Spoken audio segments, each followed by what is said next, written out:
this term when people say, give an inch, take a mile.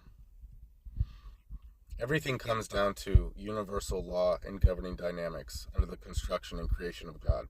Everything outside of that is man's construction, built in the ego versus built in unconditional love. The very boundaries, the flags, the colors that man creates, all these things create separation, disunity. We know these things. And this has nothing to do with spirituality and all these types of things. This has to do with God's governing laws and principles versus man's. When we are unable to hold a steady state of neutrality,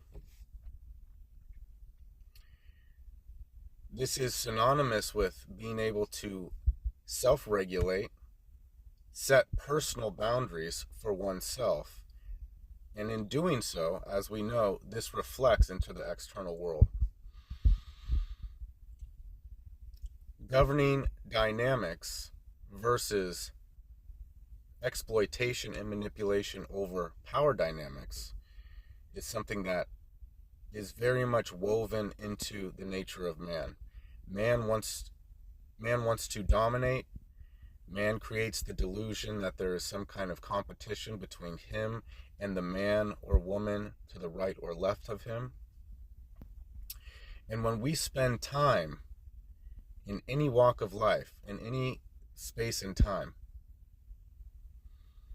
if we do not properly have on our armor of God, if we are not feeling full, it doesn't matter if it's an 80-year-old woman, a 4-year-old boy, an individual will exploit a perceived deficiency on any of us.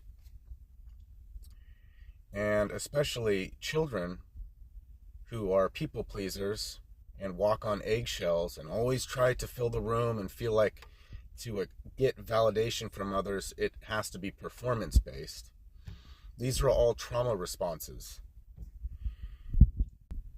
The only way to truly walk into a room, doesn't matter if it's in the household, the workforce, the gym, the marketplace, etc. It doesn't make a difference. The only way to uphold your sanctity and not siphon one's own energy, let alone integrity, is to simply not seek external validation. Folks, get your strength from God and only seek God's validation, period.